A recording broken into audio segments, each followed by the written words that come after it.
हमारे साथ coaching centre के यूट्यूब चैनल पे आपका स्वागत है। हम लोग प्राचीन भारत पढ़ रहे थे, तो प्राचीन भारत में 3 वीडियो हम लोग डाल चुके हैं। तो अब हम लोग अगला वीडियो देखेंगे, ठीक है? अगला चैप्टर उसी चैप्टर का अगला पेज, ठीक? ये जो है आप देख रहे हैं Palaeolithic sites in India. Palaeolithic पूरा पाषाणकालीन साइट है जहाँ से कुछ पुरातत्ववेत्ता लोग साक्ष्य खोजे थे, उस सबको चिन्हित किया गया है। ये आर लिखा हुआ है, आर का मतलब है आपका रिवर। झेलम नदी है यहाँ पे, ये आपका एक प्लेस है जम्मू कश्मीर में है। सतलज है।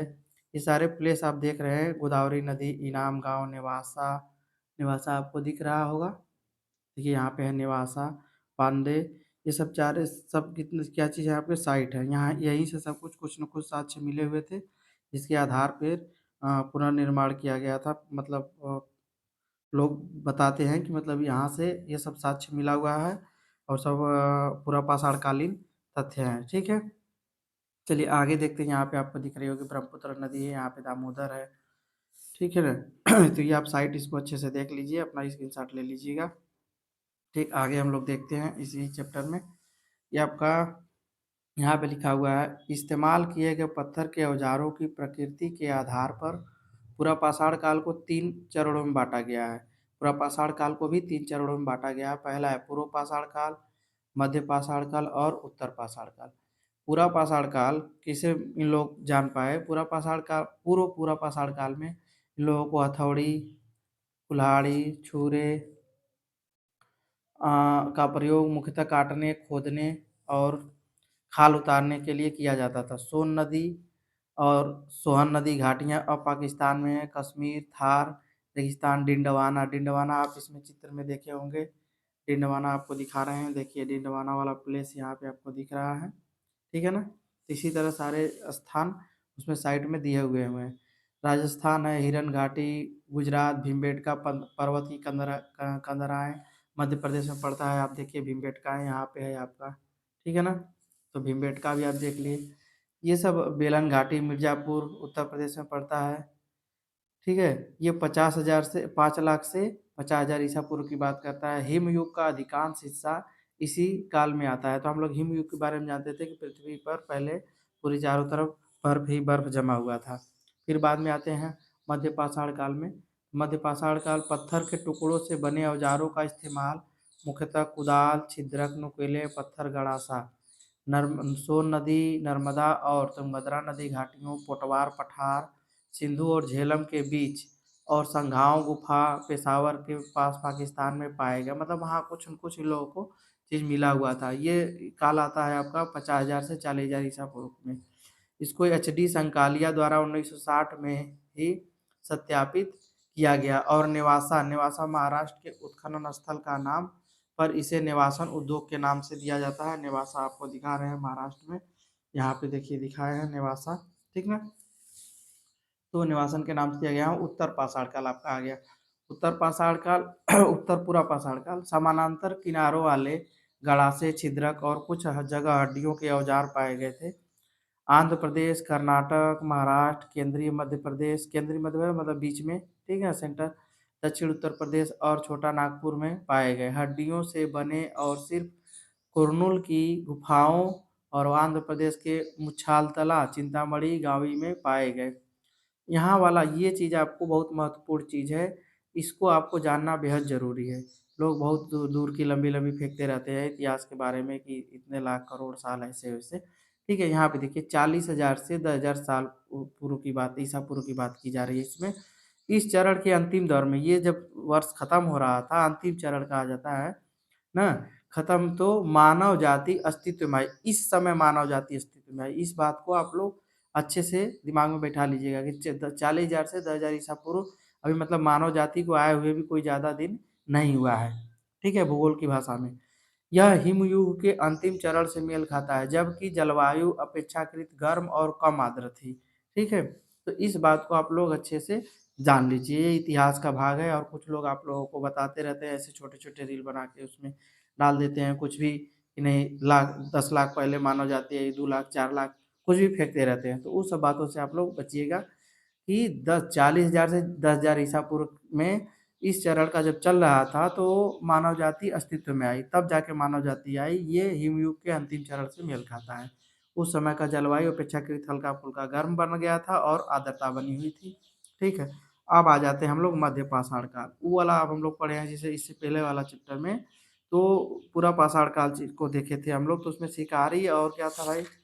उसमें शिकारी और भोजन संग्राहक थे। क्या थे? भोजन संग्राहक और शिकारी थे। और यहाँ पे हम लोग देखेंगे, यहाँ आखेटक और पशुपालक, मतलब यहाँ का मानव थोड़ा-मोड़ा जानकार हो चुका था।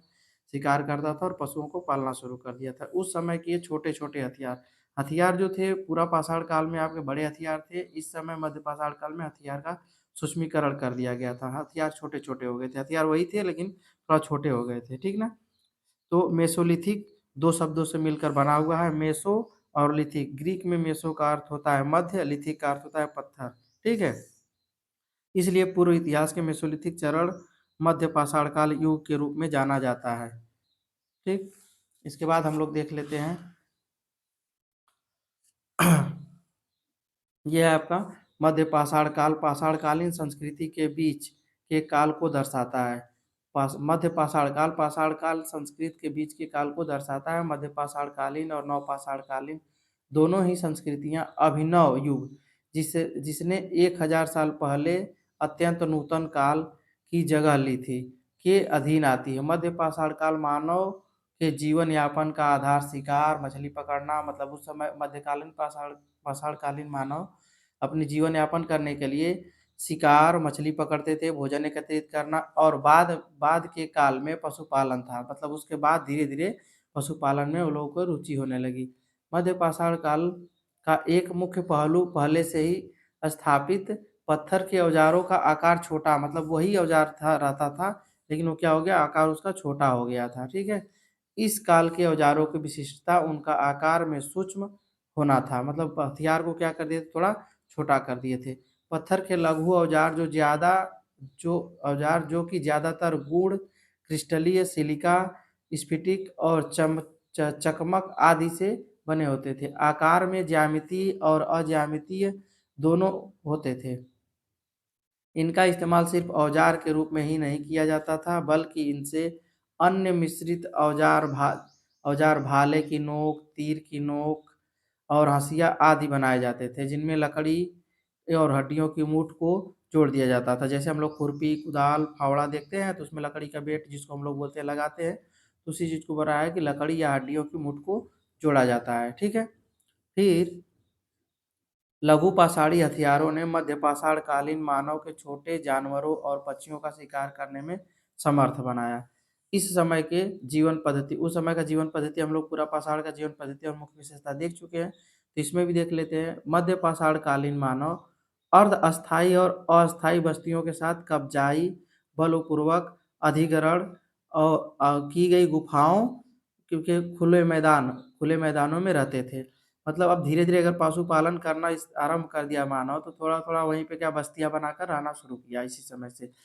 वे शिकार, मछली पालन, खाद्य संग्रह और इसके साथ ही बाद में पशुपालन के साथ खेती-बाड़ी से भी जीवन यापन करते थे। खेती-बाड़ी करना जब शुरू किए, तो ज़ाहिर-सी बात है कि लोगों को अब अस्थायी निवास बनाना पड़ा, जिससे नवपाषाण कालीन जीवन के लिए मार्ग प्रशस्त हुआ। इसी समय से फिर धीरे-धीरे नवपाषाण कालीन युग को प्रारंभ होती है।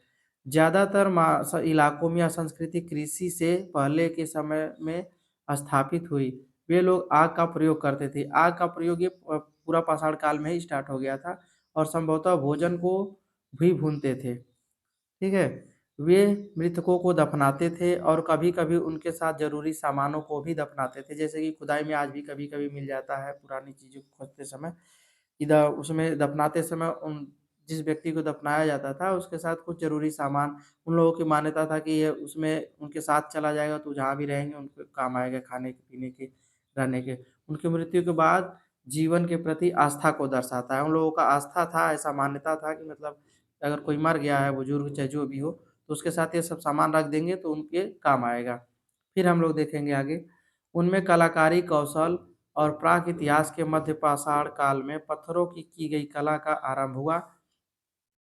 1867-68 ईसा पूर्व में भारत की पहली पत्थरों पर की गई चित्रकारी सोगाही घाट, जिला मिर्जापुर, उत्तर प्रदेश में खोजे जा चुके हैं। हम लोग उत्तर प्रदेश से हैं, उत्तर प्रदेश में देखिए सोहागी घाट जिला मिर्जापुर उत्तर प्रदेश में चित्रकारी खोजी गई, ठीक है, खोजी गई थी। अब तक 150 से ज़्यादा मध्य पाषाण कालीन पत्थरों पर की गई कला के स्थल संपूर्ण भारत में खोजे जा चुके हैं, 150 से ज़्यादा खोजे जा चुके हैं, जिनमें से सबसे समृद्ध स्थल मध्य भारत में है, जैसे कि भीमबेटका की गुफाएं, खारवार, जारोवा व कथोटिया मध्य प्रदेश, सुंदरगढ़, संबलपुर उड़ीसा और एजुथु गुहा केरल मध्य पाषाण कालीन पत्थरों पर की गई कला स्थलों में अधिकतर चित्र जानवरों से मिलते हैं। हालांकि पाषाणकालीन चित्रकारी में सांपों को नहीं दर्शाया गया था। पाषाणकालीन चित्रकारी में वो लोग अभी सांप के बारे में नहीं जानते थे, नहीं दर्शाया गया था। साथ ही पत्थरों पर उकेरे गए कुछ चित्रों से धार्मिक प्रथाओं के विकास और लिंग के आधार पर श्रम विभाजन की जानकारी प्राप्त होती है। ठीक है, तो भीमबेटका की जो चित्रकारी है उसको हम आपको दिखा देते हैं। यहाँ पे देखिए ये जो है भीमबेटका का चित्रकारी दिखाया गया है, ठीक है। और यहाँ पे हम लोग थोड़ा सा और जान लेते हैं। इस युग में हुई तापमान में बढ़ोतरी के परिणाम स्वरूप जलवायु गर्म होने के कारण बर्फ पिघलने लगी, जिससे वनस्पति और जीवों में कुछ बदलाव आए। ग्लोबल वार्मिंग के कारण मानव समूह अत्यधिक गतिशील बन गए और विभिन्न कृषि पारिस्थितिकीय क्षेत्रों पर कब्जा करना शुरू कर दिया। ठीक है, चलिए इतना आज हम लोग देख लिए। अब अगले वीडियो में हम लोग अगले दिन देखेंगे।